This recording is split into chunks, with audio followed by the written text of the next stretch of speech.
Fam, good morning. It's Kyle Henderson of Bama Football on YouTube. I appreciate you guys being here. Today is Tuesday. Today is January 7th. I hope you are having an amazing day. Give me a roll tide inside the comment box. Got a great show lined up for you today. The news never stops on Bama Football on YouTube. The news never stops when you cover Alabama football. Last night, before you went to bed, thinking about Ryan Grubb, Alabama added a running back to the room, which is DreLyn Washington out of Louisiana Monroe. We're going to talk about him, why he came to Alabama, or why he might have come to Alabama. Alabama now up to 6 running backs in that running back room. And Ryan Grubb, that is going to be a big part of our show today, why it makes sense. But first, we're going to dive into why he was fired.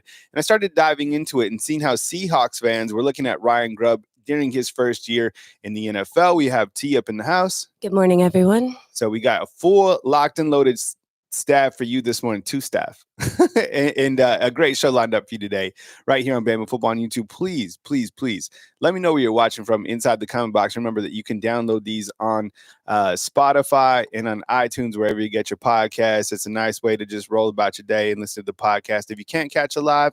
And if you are inside the live, I really appreciate you guys being here. Thank you to everybody up in here. Raise the bar, KTK, Chris in New Jersey, DC 777, Jarvis, of course, Jeff out in Rocketown, Kyle Banks, what's going on? Checkmate, what's going on from Mobile, Alabama? Kyle, recognize Kyle inside the comment box. Carrick Taylor, what's up, man? And Alex, Kyle Banks, and we also have someone in here from Wisconsin. All right, so we get the show started, and let's just jump right into it. And I appreciate you guys being here once again here on Bama Football on YouTube. And I think when you're looking at this, right, and you're starting to look at all these different elements about Ryan Grubb and could Ryan Grubb come here? Well, I think a good place to start is like, why did he get fired? And when I started diving into this and started looking into why he got fired, there were some interesting takes from Seahawks fans. So on the show again today, Ryan Grubb, why he was fired. And why it could make sense if he does come to Alabama. DreLyn Washington in, Tai Haywood, the offensive tackle, who's still committed to Alabama, down to 4 schools, and we'll look at some transfers by the SEC. But we'll start here. And T, if you could read this out, this is a quote from Mike McDonald. He gave this quote yesterday during his radio show on why he let go of Ryan Grubb. Yeah, so he said, "I felt the direction of our offense was different than the vision I had for our team." And I think when you look to the Seahawks in general, and I think when you look to the NFL in general, look, while running backs might not go in the first round, it is a ground and pound type league. The teams that can run the ball effectively, it's so interesting to look at the NFL compared to college football, because I think more in college football, you have teams that like to really air it out. But I think in the NFL, you have more of a balanced approach. But if you can run the ball successfully in the NFL, you are not only going to go to the playoffs, but you're going to go a long direction. You look to, for example, like the Detroit Lions. They not only have one running back that they feed. Before David Montgomery got injured, I mean, it was a 2-platoon type running back system, and they love to run the ball in the NFL. So look, I think when you think about the Seahawks in the past, you think of this team being able to run the ball effectively. And this wasn't something that the Seahawks were doing under Ryan Grubb in just his first year. Now, you have to take that into consideration, I think. But look, the NFL does not play as we spoke about. So this is the main thing is he didn't see kind of the offensive philosophies lining up with each other. And then we started diving in, and I was like, well, what are other Seahawks fans saying? So I went around and I looked at different YouTube videos, right? The main video talking about Ryan Grubb getting fired from Seahawk YouTube channels. And here are some quotes that I pulled off. T, if you could start up on the top left and kind of work your way down in a counterclockwise position. True at the same time. Yes, the O-line is horrid. We all know this, but Grubb isn't ready for this level of football. The play calling was unforgivable. All right, stop right there. Let's do one at a time. So up at the top left, that's the first quote. And I was thinking about this, the offensive line, if it's horrid, man, look, Alabama has its own set of offensive line issues if you don't fix the right tackle position. And that's one of the biggest question marks we have right now at this point in time going into this spring season is what is Alabama going to do at that tackle position? Should they not bring in a tackle, which I think they have to. That's one of the biggest things. But look, the Seattle Seahawks offensive line was definitely not it. All right, so quote number 2 at the bottom left. T, go ahead. No play action, no bootleg plays, no commitment to the run game. It may lead to a lot of passing yards, but it doesn't lead to wins in the NFL. Look, I had Jackson Smith and Jigba on my fantasy football team.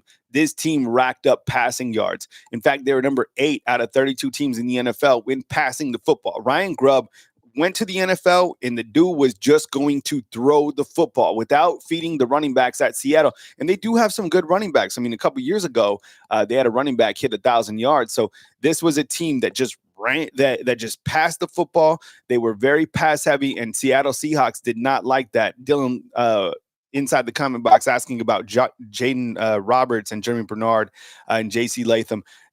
I would imagine that Jaden Roberts is coming back, but he hasn't announced specifically, so we'll keep you posted on that. Jeremy Bernard hasn't announced yet if he's going to the NFL, and same thing with Jamarian Latham. My bad, I said JC. Jamarian Latham. Jamarian Latham is interesting because he has an extra year eligibility because of the COVID stuff. We're still waiting on an announcement on him, so we will keep you posted in terms of those news developments. All right, top right quote, T.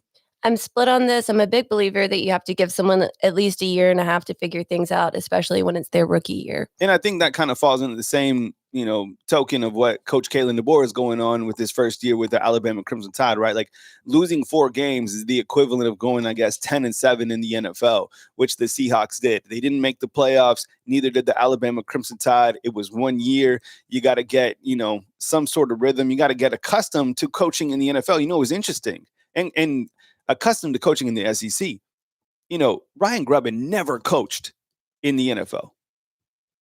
Kalen DeBoer never coached in the SEC. I don't care that look, it's admirable that Kalen DeBoer was able to take Washington to the national championship, right? But coaching in the Pac-12 and then jumping in the SEC is not the same thing at all. It's not even the same league. It's not.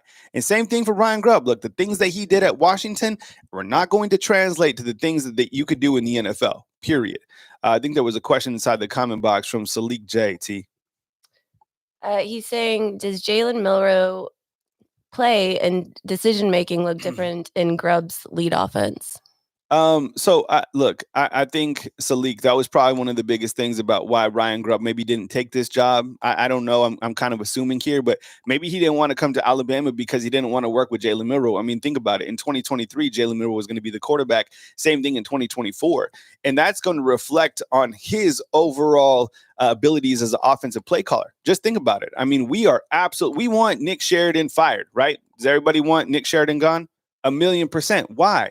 Because of the quarterback that he had to operate his offense.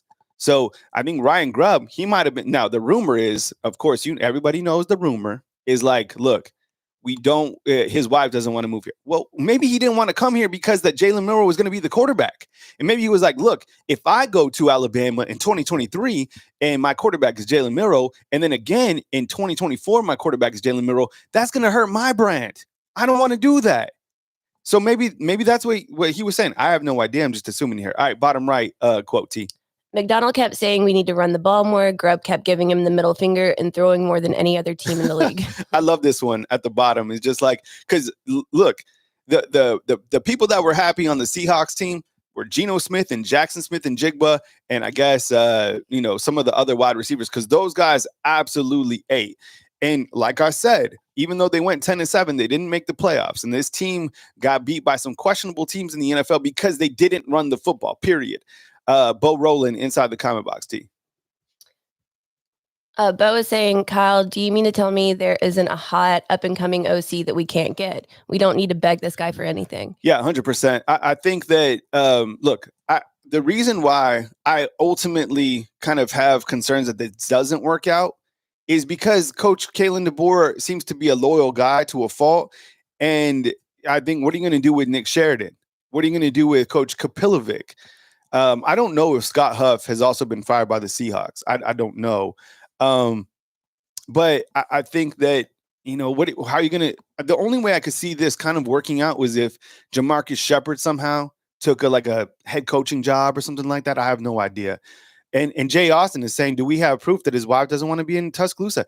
Dude, it's just all hearsay, bro. That's the thing. It's weird. I don't even know where did that start from. I'm not sure where it started, but a lot of people were saying it. I remember even a lot of team reporters were throwing that around. Yeah, I don't know if that's true or not. I mean, look, I've lived in Tuscaloosa for 8 years. T grew up here in Tuscaloosa. It's a fine city. I don't know if they have children.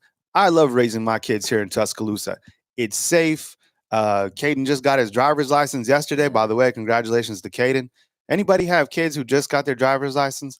I went to the DMV. Yeah, T and I, we went to the DMV with Caden. And man, it was a process. It was. You had to have like 9 pieces of paperwork. It was probably more than that. And then you had to go out to the DMV and you start with the driver's line. And so I'm sitting in the car with Caden. And then the lady comes out and then they're like, all right, sir, go back inside. And it was like 20 degrees yesterday. So I go back inside. Dude passes the test, of course, which is no surprise. You know, Caden. The DMV is crazy. How have we not fixed this? I know. It seems like we could streamline it quite a bit. So anyway, and they don't play at the DMV. It's kind of like the equivalent of like TSA, but the DMV, they don't play. They wouldn't even open the door. I got yelled at one time. Yeah. For the door. Yeah. Everybody got yelled at. All right. So anyways, I don't know how I got sidetracked there, but driving, I'm terrified because look, I get it. I understand like the responsibility. So I sat down, talked with him about it. And oh my goodness, you know how it is when you have kids. So anyways, he was but my point is, this is a fine place to raise your kids at. This is a fine place to live at. Yeah. There are some beautiful neighborhoods here in Tuscaloosa. Beautiful. Or in Northport. Honestly, there are some beautiful places here. And you know what? Before I moved to Tuscaloosa, and I lived in Washington, D.C., I lived in Iowa, I've lived in Los Angeles, I lived in New Mexico. I met some amazing people here in Tuscaloosa, Alabama. Some really good people. And the Southern hospitality is absolutely it. So I have no idea if she wants to move here, if that's kind of hearsay or whatever, but this is a fine place to raise your kids at. 100%. So that's kind of the Seattle Seahawks sound off. Gino Smith, who's the quarterback for the Seattle Seahawks, he liked Ryan Grubb, and Jalen Milroe liked Nick Sheridan. Here's Gino Smith on Ryan Grubb following the Seahawks. I think they beat the Rams, actually, so I need to fix that. They beat the Rams, but Gino Smith following their game against the Rams. Go ahead, T. So he said, I think Grubb has exactly what it takes to be a great coordinator. It's his first year. You have to give the guy some grace. I thought he did an outstanding job leading the group. Yeah, and I think, and then we could update that T at the bottom. Thank you so much. Look, Gino Smith, the guy is not the youngest quarterback in the NFL. He's not the most talented quarterback in the NFL, but I thought, look, if you had him on your fantasy football team, he did the job, and he was passing a lot. As I said, the Seahawks finished 8th in the league passing. Gino Smith, I think, set 2 team records for the Seahawks because they're throwing the football so much. He was happy with it. And I bring this up is because Michael Penix Jr. a couple years ago was happy with Ryan Grubb as well. JTL inside the comment box is saying Ryan Grubb is not coming. Quarterbacks are happy with him. And I'm kind of getting to why I feel that quarterbacks and the Alabama offense would do well under Ryan Grubb is coming up in just a minute because you're going to have a new quarterback, basically. But here's a snapshot of how the Seahawks looked this past season under Ryan Grubb as an offensive coordinator. Total yards, they finished 14th. Yards per game, 14th. Passing yards, 8th in the NFL. Passing yards per game, 8th in the NFL. Rushing, 28th. Rushing yards, 28th, right? Per game, points 18th in points per game. So like, why did he get fired? Well, look at this, the bottom line. All right. The bottom line is that the Seahawks had no offensive line. Okay. Alabama had a right tackle issue as well. Right. The fans and the head football coach felt that he was one dimensional. The fact that he just threw the football again and again and again. Right. Lacked experience. There was a game, I think, where they lost to the Lions where he came out and said, look, that loss was on me. That was my fault. I should have ran the football, right? He wanted to run the football, or he wanted to pass the football again and again and again. And he didn't run the ball enough, right? And then the bottom line at the very bottom is the fact that the NFL don't play. Like there's no, that's why I love the NFL the most, is there's no friends in the NFL. There's no like ice cream truck in the NFL. There's no like video games in the NFL. The NFL is business. And if you don't meet the metrics mean winning, you get your ass fired. That's how it should be. There's no one, you know what I love in the NFL? This is why I think I like the NFL right now a little bit more than college. I love college. I love college football. I love the pageantry where college football is right now. It's entertaining, but it's not what it used to be. The NFL, there's no entitlement. Zero. There's no entitlement. You could be a first-round draft pick and get your ass benched. Look at, you know what a perfect example of this is Bryce Young. Bryce Young with the Panthers. They gave him an opportunity to be the starting quarterback. They did not give him an offensive line, and the dude struggled, okay? They benched him. They put Andy Dalton in. Andy Dalton got things kind of going, right? Bryce Young worked on his craft. They got a little bit better, made some personnel changes, and Bryce Young balling out. Michael Penix Jr., first-round draft pick. You had to wait forever to become the starter. Towards the back end of the season, he was able to be a starter. I think in college football, there's entitlement. In NFL, they don't care because it's about metrics. The metrics are about winning, period. About money, period. Right? So, look, is Ryan Grubb going to come to Alabama? I don't know. What do you think inside the comment box? Type Y for yes. Type N for no. T, what do you think? Do you think that this guy comes back, or are we continuing to chase like an old girlfriend who just doesn't want us anymore? I don't know. I'm kind of torn. No, I don't. I don't think he's ultimately going to end up here. Everybody's saying no. Man, I guess I'm a little bit more hopeful. But then again, where else would he go, right? Like, it seems like, you know what I mean? Like, he's been with DeBoer for so long. Did Washington State hire their football coach? I think they already made a coaching hire. Because Washington State, I think they hired their head football coach, but clearly I think he wants to stay in Washington. I think he wanted the Washington Husky head football coach after Coach Kalen DeBoer, and that was a really big blow to him. Why I think this could work out, all right? The continuity with Coach Kalen DeBoer. The guys have been together forever, right? Since 2007. This past year was the first year since 2007 that they were not together. Sometimes a year apart, makes the heart grow fonder. It makes the connection grow better, right? Is it that Jed Fish guy?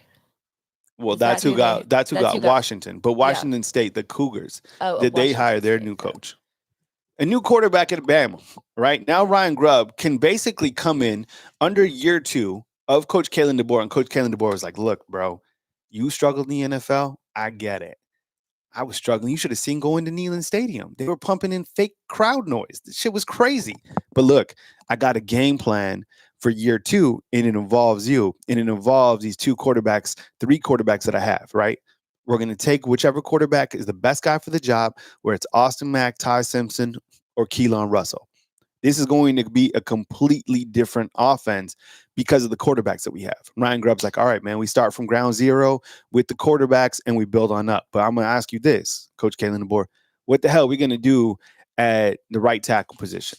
And Coach Kalen DeBoer is like, look, well, we got some Alabama money, and we're going to keep Tai Haywood, and we're going to shock everybody, and we're going to get everybody a February Christmas present and land Tai Haywood.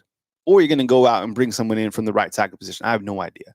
But what do you do with Nick Sheridan? I don't think you let go of Sheridan. I just don't know what you do from like the coaching standpoint. You're not going to fire Coach Kapilovic. The guy's great.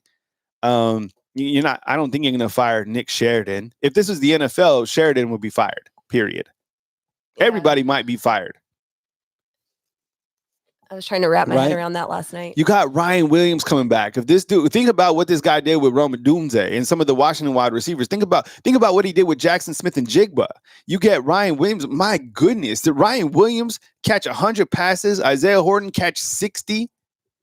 The only thing is, if I'm a running back and I'm looking at what he did this past year, I'm like, damn, this guy didn't run the football at all. By the way, Alabama landed a running back last night, right? DreLyn Washington. We'll talk about him in just a few minutes. But if I'm a wide receiver, I'm like, damn, please. Skip, what's up, man? Appreciate you being here. It's your first time here. Why go after a guy who didn't want to be here? That's the thing that we continue to talk about. That's one of like the biggest drawbacks is like in life, you never chase people, period. And it seems like we've been kind of going around and around trying to get this guy to come over here. And it just hasn't worked out for one thing or another. And kind of the rumor is that he doesn't want to, or his family doesn't want to be here, his wife, whatever. We don't know that. That's all hearsay. But I think if you're a running back and you're like, damn, like this team finished 28th out of 32 teams in running the football, that's a little concerning. Ken points out, Grubb had Dylan Johnson at Washington run for 1,000 yards. Yo, So that's the thing that you have to also remember is the Washington offense in 2023. Dillon Johnson that year had 235 carries. Michael Penix Jr. threw for 5,300 yards. Everybody got fed, right? So, I mean, everybody was eating that year. Ken, I 100% agree. If you look up 2023 Washington stats, it's crazy the type of offense they had. But you know what that offense had? They had an offensive line that won the Joe Moore Award. Alabama's offensive line, the offensive line won the Joe Moore Award. Alabama's offense this past year, oh man, they didn't have a right tackle. The right guard was playing with like one hand. So, and you can't play in the SEC with no right tackle. I don't care who your quarterback is, what your offense's schematics are. If you don't have a right tackle and you can't run the football when you want to, which Alabama couldn't do this year, you're not going to win a lot of games. You're going to win games because Alabama's better than, majority of teams they play. But the plain and simple fact is you're not going to be an elite team in the SEC. And you have to really be the top 3 in the SEC. Otherwise, you don't make the playoffs. JTL saying DeBoer being a nice guy going to get him fired. Well, I think it's too early for any of that fire talk for Coach Kalen DeBoer, but I think he probably, as he sits back and looks at 2024, I think you quickly understand if you're Coach Kalen DeBoer, you're like, all right, look, this is, I have to be able to separate myself as a coach from making people happy. I have to be the main guy here and make the decisions that keep this brand the top brand that it is in college football. So, and look, if I'm Ryan Grubb, I'm asking Coach Kalen DeBoer about the offensive line, about the right tackle position, and I'm sure they have an answer for this. There is no way in hell that Alabama goes into this season with just Wilcom Formby and Antoine Anugum as the right tackles. I would imagine that Wilcom Formby improves a lot. Caden Proctor was on the struggle bus last year. He improved this year. Wilcom Formby can improve, but I still think you need a top-end talent at tackle. You bring in that, or you get Tai Haywood, because you lost 3 tackles. You lost Elijah Pritchett, you lost Miles McVay, and you lost N'Keal Bentrade. That's 3 tackles. So really, somebody on inside the comment box is like, you keep on saying you need 1 tackle, you need 2.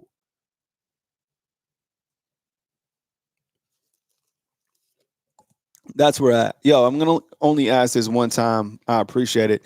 558 up in the house. Will you please hit the thumbs up? We only have 88 thumbs up on the video. I have no idea why. Helps the video's performance. I am not like a salary dude linked up with one of these incredible organizations. Just an independent content creator. So I appreciate all the help. Thank you so much. All right, let's continue to look at the Alabama offense, because I know you guys have been talking about this, and I put all the graphics together.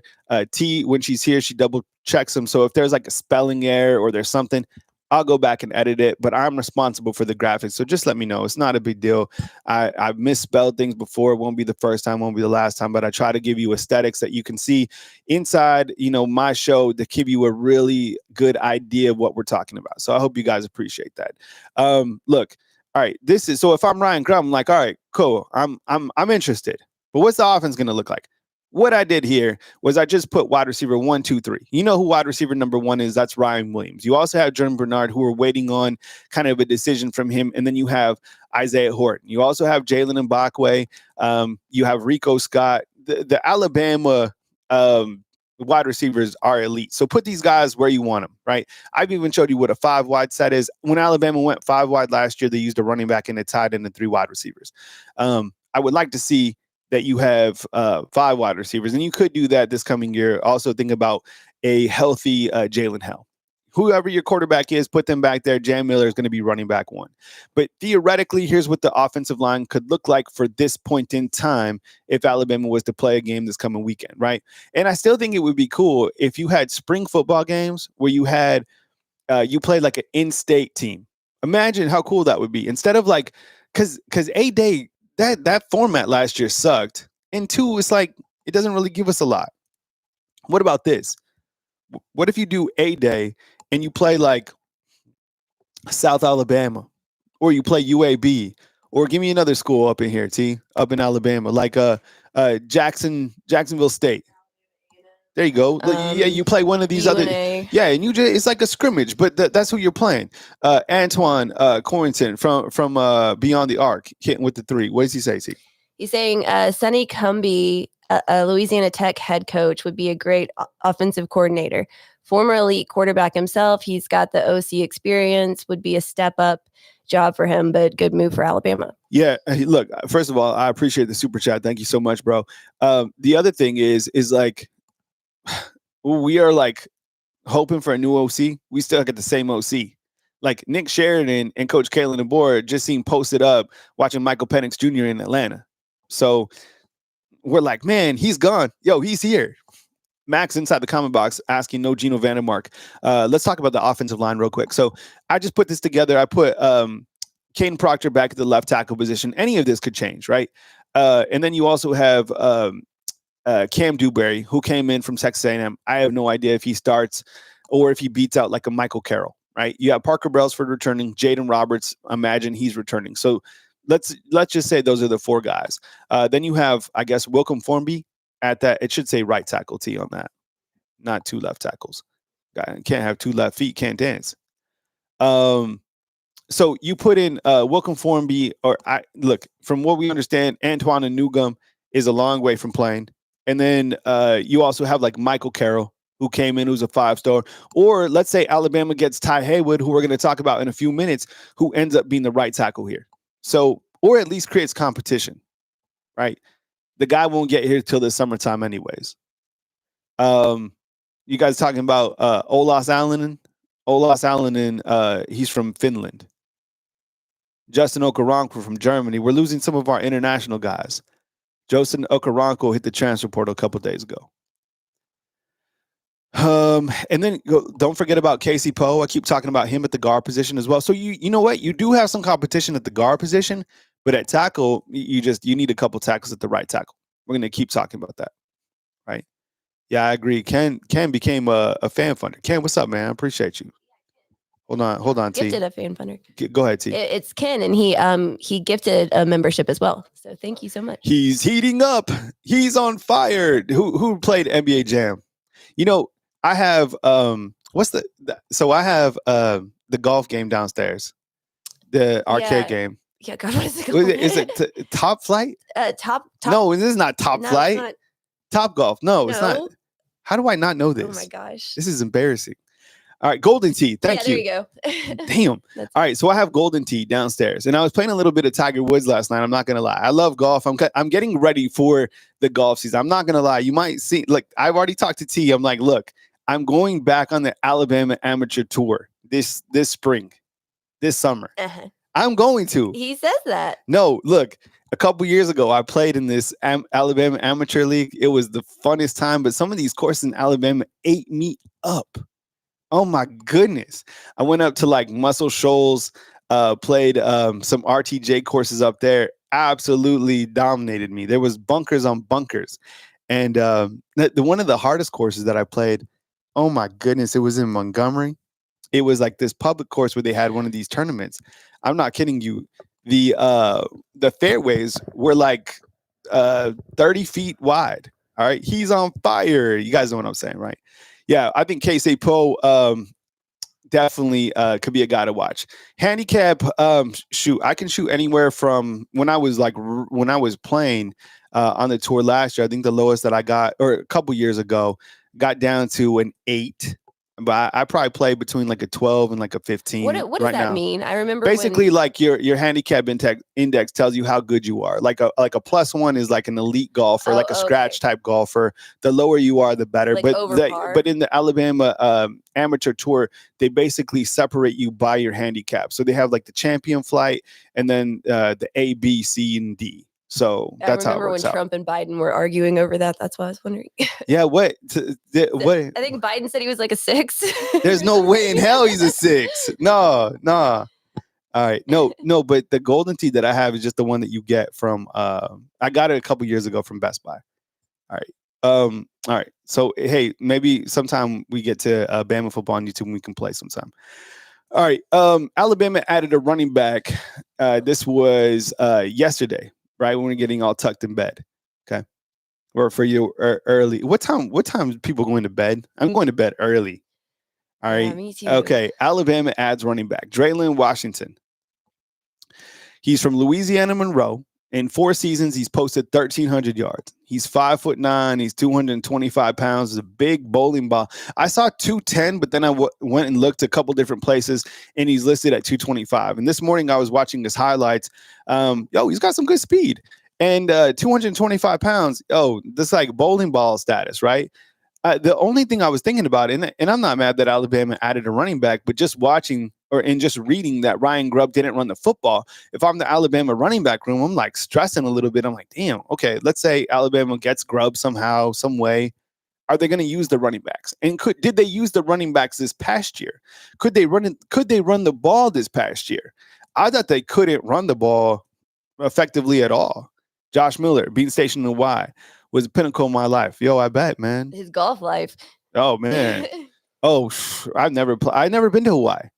It's amazing. That's the next trip. I've never been to Hawaii. Nah.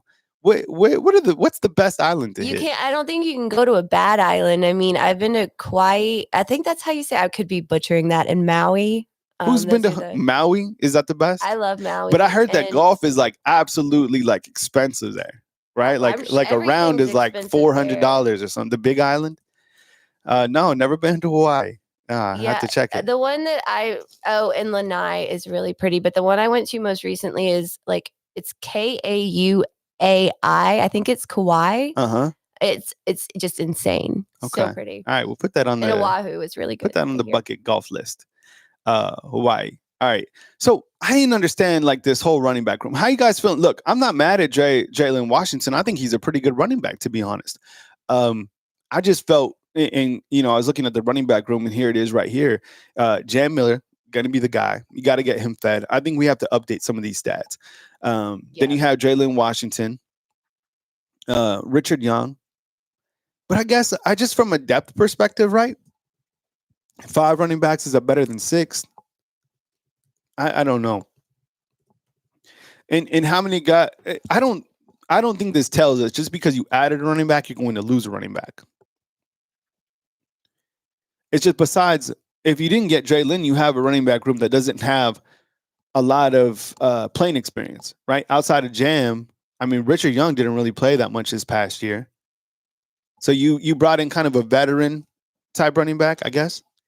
Daniel Hill will only be a sophomore. Kevin Riley and AK Deere is just about to get here.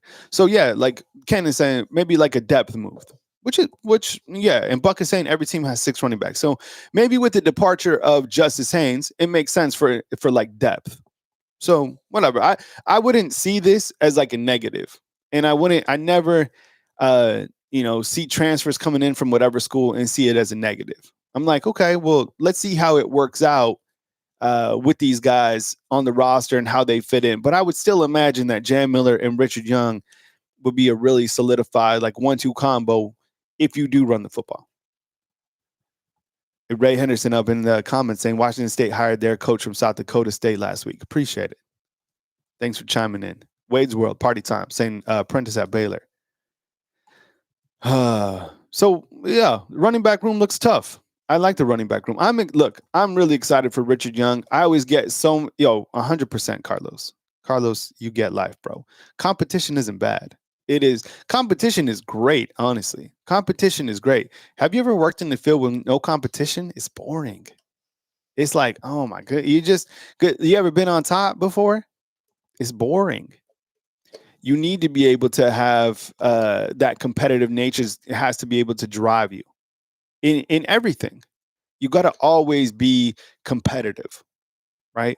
But the running back room, is stacked. And some of these running backs, you know what? This is a powerful running back room, okay? I think Kevin Riley, he's kind of like the speed guy out of these guys. AK Deere, I think he's like at 200 pounds. But, man, look at like Jam Miller. I think he's a bounce back. DreLyn Washington, 225 pounds. Not like power back, I guess. Richard Young, absolutely a power back. Daniel Hill is like 230 pounds, right? Power back.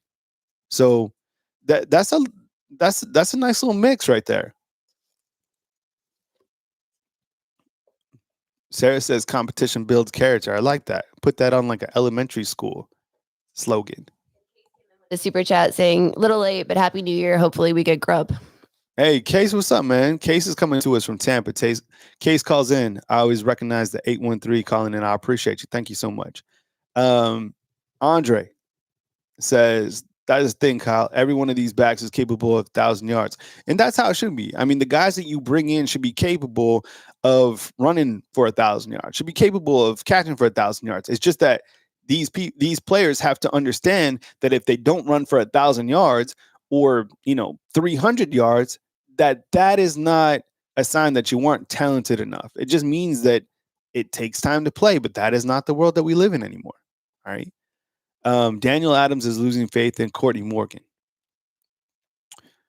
What's up, Daniel Adams? I appreciate you. All right, so the running back room, it's healthy. It was healthy before. It was healthy after. All right, Tai Haywood is a good article floating around on On3 by Chad Simmons, one of the best in the business. It talks about Tai Haywood down to 4 schools. So Tai Haywood, who is he? Well, he's a 6'5", 300-pound tackle out of Texas. Okay, he is still committed to Alabama. He has never decommitted from the Crimson Tide. It seems as though that Michigan is the team that could steal Haywood from Alabama.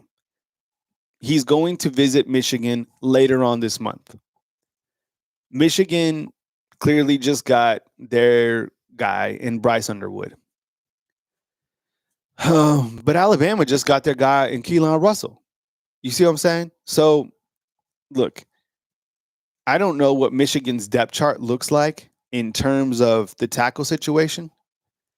But if Haywood wants to come over here and play immediately, and he has the talent to play immediately, yo, Bama's your spot, bro. Like, this is it.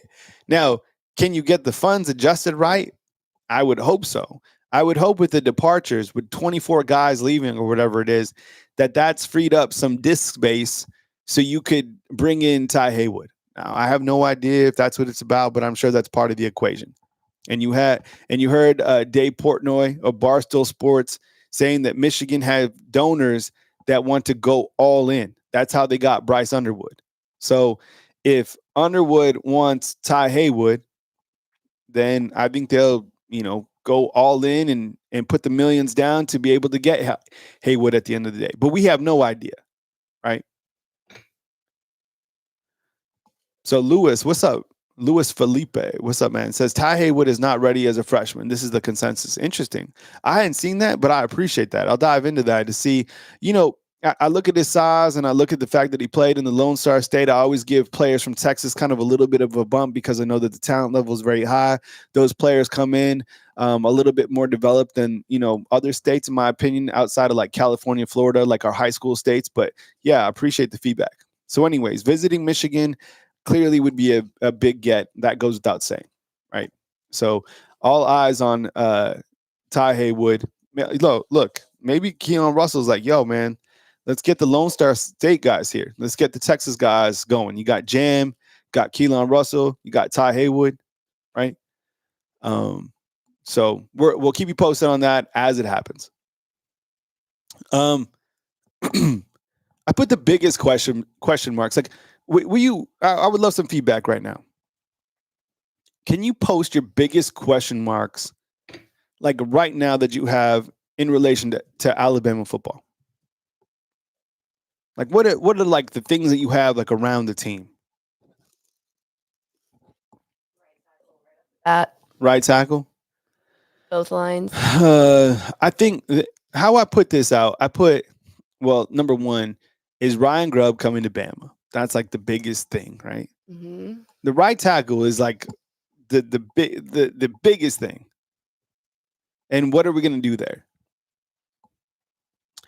Who will start at quarterback? That's the biggest thing too. How good will the defense be? We talked about the defense.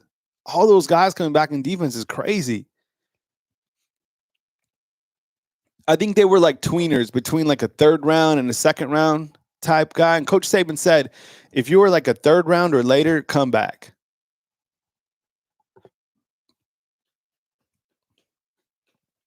So that's why, like Damani Jackson, LT Overton, Deontay Lawson, Tim Keenan, those type of guys saying that they're coming back was gigantic for the defense. And so how good will the defense be, Tim? I mean, 10 starters by my count, or at least 9. The other question people always are asking about is like Jalen Mbakwe. I think Jalen Mbakwe is talented enough that they will try to work him in the system. I think it'll be a little bit of both, like what fits Jalen Mbakwe's skill set best, so he could play offense and defense and special teams. But I think you'll see Mbakwe on both sides of the ball. Lynn Shaneyfield, what's up, man?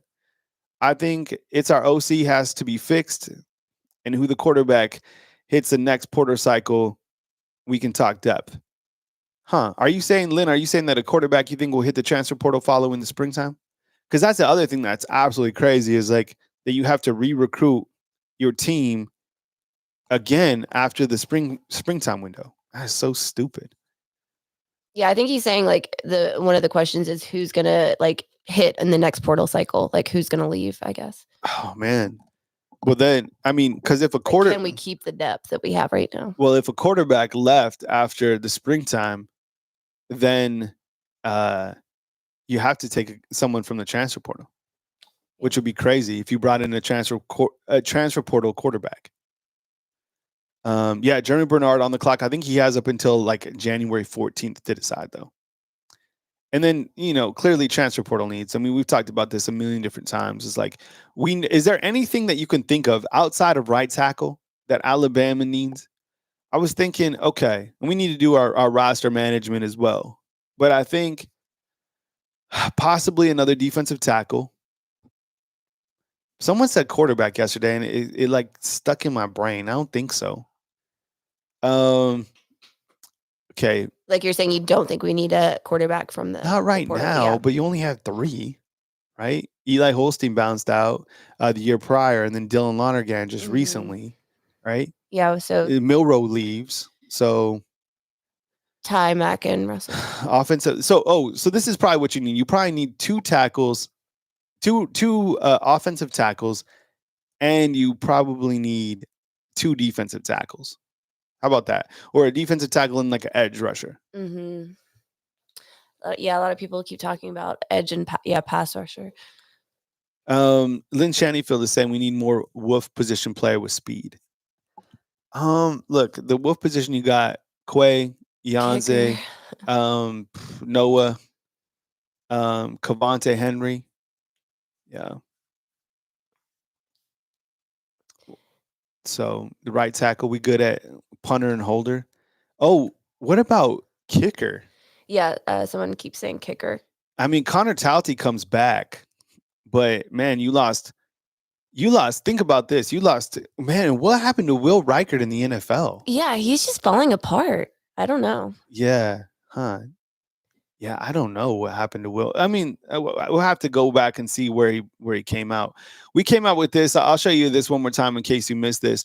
This is our transfer portal glossary. We're always working to update this. So a 1-year transfer in and out is like a portal jumper. Think of like a King Mac, came in here, stayed 1 year, jumped back out, back in the transfer portal.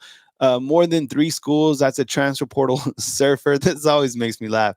Think of like a Jaden Rashada, guys that like, you know what could be a transfer portal surfer is the guy we just got in from Colorado. Nakai. Yeah, Hillgreen, right?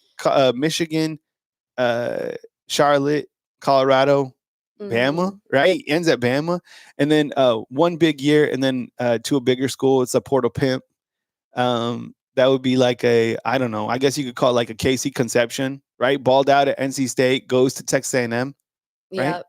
And then goes to school and then comes back. That was a portal player. That was Kanan Proctor, we said. Enter the portal and then take your name out. You've been portal cleansed. And then when you have, this is my favorite. My favorite one is when a player, you can't go after him because he has portal protection. Ryan Williams. That's Ryan Williams. So we came up with those yesterday. Next question, Skip is asking, will Hubbard and Keon Sabb and Hubbard share the field at the same time? Yeah, I think so. I think that's going to absolutely be your safeties. And I think behind them, you'll have Zay Mincy and you'll have Jay Kirkpatrick Jr., right? Ooh, I like this West Coast and Portal Holic. Oh, yeah. When you say you're leaving, then wake up and say, No, that's so good. you announce it at night. That is so funny. Oh my goodness. Write that down. Portal Holic. I'm saving that. Oh my goodness. Is there a support group for that? Yesterday when I showed the linebackers, we didn't have Abdul Sanders. So I went back and put him. So here's your look at your inside linebackers, because you have Deontay coming back, Justin Jefferson coming back, Nakai Hill-Green added from the transfer portal, Jeremiah Alexander, Sterling Dixon, and Justin Okoronkwo are out. QB Reese is back, Luke Metz is in, Duke Johnson is in, and Abdul Sanders is in. So those are your three linebackers that joined from the class of 2025. So that's a look at your inside linebacker room. Good mix of some vets and then some younger guys. It's just, man, it's so hard to get so excited about these guys coming in, because you lost 24 this year to the transfer portal and you lost 31 the year before. Man, that's just... That's a lot of guys that you're going to lose every single year. But I think, let me read this out. We're going to talk about this. I guess we'll talk about it tomorrow. But Arkansas lost 31 to the transfer portal, Oklahoma 27, Mississippi State 26, Bama 24, Texas A&M 23. Texas has only lost 9 to the transfer portal because they're still playing, right? You're going to see guys hit the transfer portal, win or lose, whatever their game is this week. And tomorrow we'll start to talk about the semifinals too. Who does everybody have winning the national championship? I would imagine, I guess I have, man, the way that Ohio State has been playing, it's hard not to go against the Buckeyes. Sometimes when you lose it, look, that loss to Michigan, everyone's saying as gut-wrenching as it was to lose to Michigan. I'm talking about Ohio State's loss to Michigan. What that did was that resettled them. And everybody, what that provided for them was reverse rat poison. And look, we've talked about Ryan Day before as well, that this guy can't win the big game. I mean, us on our tiny platform, we're not the only ones saying it. Think about, you have major networks saying that. So that came at the perfect time for them. Plus, the players that they have, that roster is built for this type of season. What exactly did Saban say? Wasn't he like, it's basically theirs to lose? Yeah, he said that. He said that Ohio State has everything that they need to win the title. But he also said that Ohio State fans need psychiatric therapy because they're so obsessed with Michigan, right? But outside of that, this is the team. On the other side, I felt Penn State has had an easy ride to get to where they're at. They played Boise and they played SMU. However, James Franklin has those guys playing at a really good level. And Notre Dame, look, they just beat Georgia. And you know what? They bullied Georgia. Quarterback only threw for 90 yards, but looked like a pretty good football team, a lot better than I thought they'd be playing at this point in time. So I'm going with Ohio State. I would imagine that they're the odds-on favorite to win the national title. We'll see what Steve Sarkisian in Texas can do. What's the line on that? Did we have an updated line? I think the last time we checked, it was 6.5 Ohio State. Is that still the line for Ohio State? And we'll dive into it more tomorrow. Yeah, I thought Notre Dame sucked as well, but to see them here at the Final Four, and what they did now, they're going to be in the playoffs for the rest of our lives.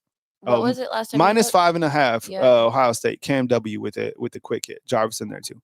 So yeah, I take Ohio State. Yeah, 5.5. Yeah, I take it. Man, yeah, and I get that. 5 out. I'm saying Georgia's missing the quarterback. The Gunnar Stockton played well. The problem was the guys didn't catch the football. Hard to win games when your wide receivers, have a case of the drops. So, anyways, look, I hope you guys enjoyed the show today. I hope you guys, understand that this is all fluid with Ryan Grubb. So, look, yesterday we ended our show it was crazy because I had just ended the show and I was like, I'm not talking about Ryan Grubb. And then we started the show literally 5 minutes later to talk about Ryan Grubb. Sean, what's up, man? I appreciate you being here. Thank you for your support. So look, I'll go back and hit on it one more time. I go out on why it could make sense, why where we are at with Ryan Grubb, and I think at the end of the day, I think it just comes down to the Kalen DeBoer has an opportunity to reach out to Ryan Grubb. Would this make sense? I think it would from a continuity perspective, but I think you have to think about what are you going to do with the current coaching staff, Nick Sheridan, how would you kind of manage that? These guys are creative enough to where they'd be able to do that. I think we're at the point right now where this is a great point to bring in Ryan Grubb because you have a new quarterback. And look, all the offense can do is go forward because this last year, it wasn't it on the offensive side. Starts with the quarterback. You were missing a right tackle. And now you have a new season, new slate. I say bring in Ryan Grubb and see if these old guys can get things cooking today. All right. I appreciate you guys for being here. Remember that available on iTunes and Spotify or right here on the replay right here on Bama Football on YouTube. News always as it happen. Mega news, we go live. And, once we get kind of back in the flow of things, we'll probably start up the evening show again to where we have the morning show and the night show. So thank you for being here. I appreciate you guys more than you know. Coming to you from beautiful Tuscaloosa, Alabama. Kyle Henderson and Bama Football on YouTube. I appreciate the support and talk to you guys on my next show, next live, next video, same place, same time, right here. Bama Football on YouTube all the time. I'm out. See ya.